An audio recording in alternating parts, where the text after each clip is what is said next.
Students, next topic है rebate on bill discounted. Rebate on bill discount को जानने से पहले हमें पता होना चाहिए कि बिल डिस्काउंटेड क्या होते हैं। बिल जो कि आप पहले भी पढ़ चुके हैं, बिल क्या होते हैं। मान लीजिए किसी पर्टिकुलर पर्सन से किसी कैंडिडेट ने सामान लिया है, कुछ भी A to Z कोई सामान लिया है और वो उसको अभी तुरंत पे करने की स्थिति में नहीं है और वो कोई पर्टिकुलर डेट उसको दे देता है कि बस उस पर्टिकुलर डेट को जो है मैं पैसा पे कर सकता हूँ। तो ऐसे में वो उस कैंडिडेट को क्या लिख कर देता है, बिल लिख कर दे देता है। मान लीजिए राम जो है उससे श्याम जो है उसने कुछ सामान लिया है, कोई भी सामान हो सकता है वो, और वो राम जो है उसको पैसा पे करने की स्थिति में नहीं है, तो श्याम ने एक बिल लिख कर दे दिया है किसको, राम को। और वो जिस डेट को उसने बिल लिख कर दिया है वो डेट 25 मार्च है। 25 मार्च को उसको बिल लिख कर दे दिया है और उसने कहा कि भाई 25 जून तक मैं ये पैसा पे कर दूंगा। यानी जो बिल है उसकी मैच्योरिटी डेट क्या है, 25 जून। अगर ऐसी कंडीशन में राम जो है या तो वो उसको पैसे की रिक्वायरमेंट है या फिर वो इतने लंबे टाइम तक 25 जून तक वेट नहीं करना चाहता, तो ऐसी कंडीशन में उसके पास एकमात्र सहारा है, वो क्या कर सकता है, बैंक के पास जा सकता है और बैंक में वो बिल जो है डिस्काउंट करा सकता है। बैंक जो है बिल डिस्काउंट के एवज में कुछ चार्जेस लेता है, इन्हें कुछ चार्जेस किससे लेगा, राम से लेगा, और वो चार्जेस जो है वो क्या होंगे, बैंक की इनकम होंगे। अब हम बात करते हैं कि मान लीजिए सपोज जो राम है उसने बैंक के पास बिल डिस्काउंटेड करने के लिए दिए हैं, वो 1000 वैल्यू के हैं और बैंक जो है उसको 990 रुपीज दे देता है और 10 रुपीज जो है चार्जेस के काट लेता है। तो राम अपने जो अकाउंट्स है उसमें क्या एंट्री करेगा, राम एंट्री करेगा बैंक अकाउंट डेबिट, क्योंकि उसके पास पैसा आया है बैंक से।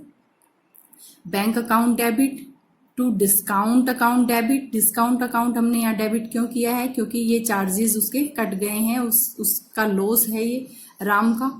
और टू बिल डिस्काउंटेड, किसके थ्रू आए हैं, बिल डिस्काउंट के थ्रू आए हैं, यानी उसको 1000 रुपए के बिल सबमिट किए हैं उसने बैंक के पास और बैंक से उसके पास पैसा आया है 990 रुपीज और डिस्काउंट उसका कितना है, 10 रुपीज का, यानी ये लॉस है। और बैंक अपने यहाँ एंट्री क्या करेगा, उसके यहाँ बिल डिस्काउंट करने के लिए आए हैं, तो बिल डिस्काउंट उसको रिसीव हुए हैं टू किससे, राम से या कस्टमर से, और टू डिस्काउंट, डिस्काउंट ये उसकी क्या है, इनकम, तो इनकम को उसने क्रेडिट किया है।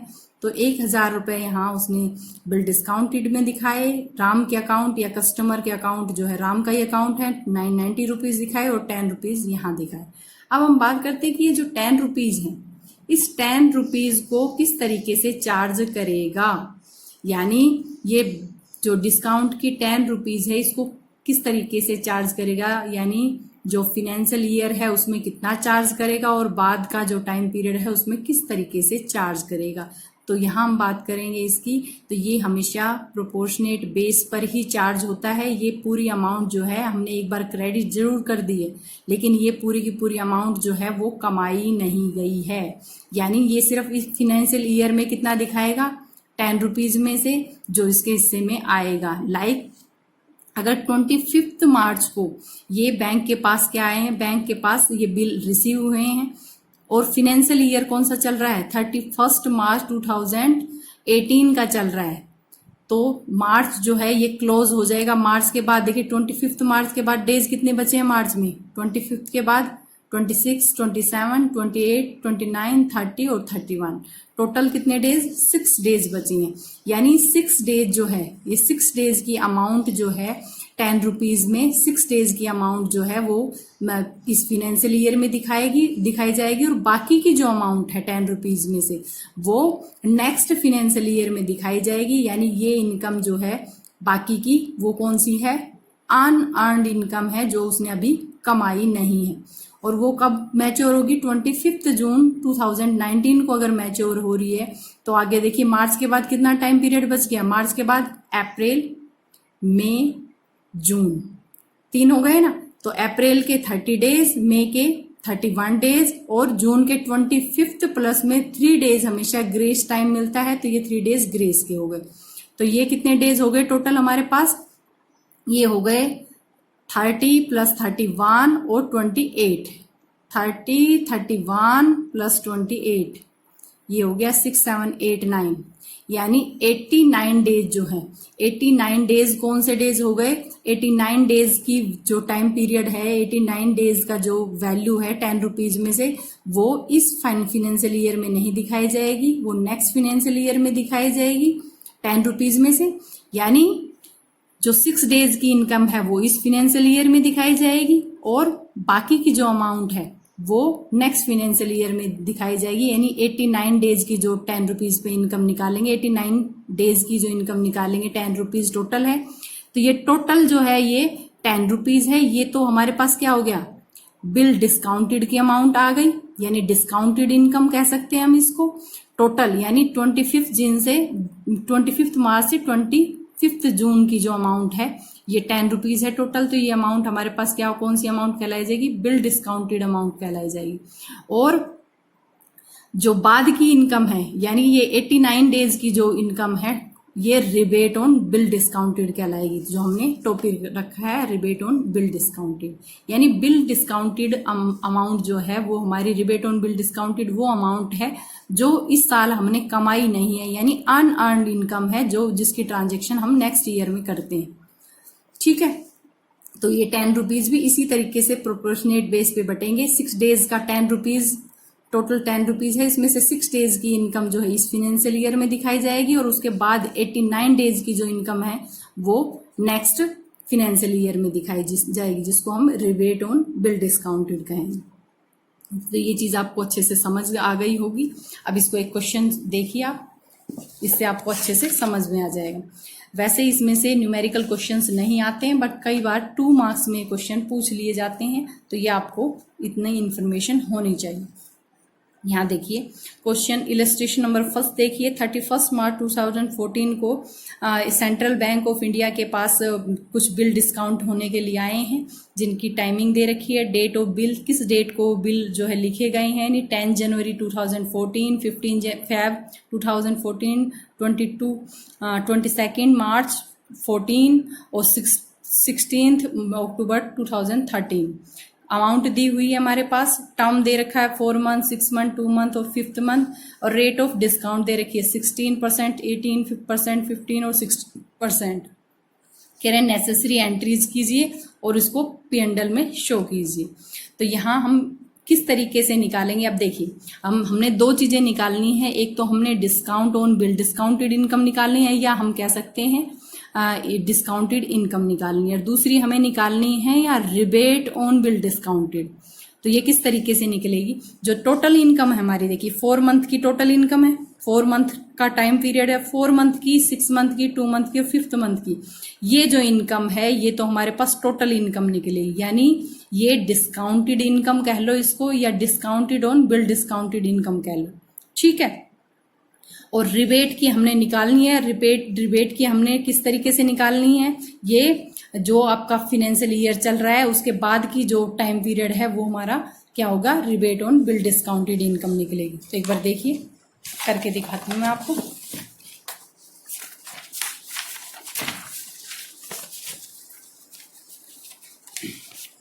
यहाँ मैं टाइम पीरियड लिख लेती हूँ, 10 जनवरी 2014, 15 फेब 14 और 22 मार्च 2014 और 16 अक्टूबर 2013। अमाउंट 20,000, 25,000, 16,000 और 10,000 ये हमारे पास दे रखी हैं। और हमारे पास डेज हम निकाल लेंगे। ये है 4th मंथ, 6 मंथ, 2 मंथ और 5 मंथ। और ये हमारे पास 16%, 18%, 15 और 18, ये हमारे पास 15 और 16% ये हमारे पास गिवन है। अब आपने देखिए निकालना है किस तरीके से, ये क्वेश्चन में गिवन है, ये हमने ले लिया है। यहाँ हमें निकालना किस तरीके से है वो देखना। ये सबसे पहले हम इसकी एंट्री करें। मैंने कहा ये 4 मंथ की जो इनकम है, टोटल 4 मंथ, वो तो हमारी क्या है, डिस्काउंट यानी पूरे साल की इनकम, पूरे टाइम पीरियड की इनकम हो गई। तो ये होगी डिस्काउंट ऑन बिल डिस्काउंटेड, या इसको हम क्या कह सकते हैं, डिस्काउंट इनकम।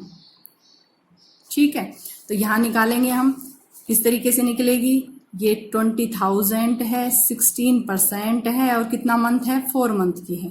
तो ये हम इस तरीके से निकालेंगे, यानी ये डिस्काउंटेड इनकम को किस तरीके से निकालेंगे, इस तरीके से निकालेंगे। दूसरे का निकालिए, 25 कितने परसेंट है, 18% है, मंथ है 6। ठीक है, ऐसे 16 का निकाल लीजिए, 16 कितना परसेंट है, 15% है, कितना मंथ है, 2 मंथ। ठीक है, ऐसे ही 10,000 का निकाल लीजिए, 10,000 16% है, 5 मंथ का है। तो ये हमारे पास जो इनकम आएगी वो कौन सी आएगी, डिस्काउंट ऑन बिल डिस्काउंट या फिर डिस्काउंट इनकम।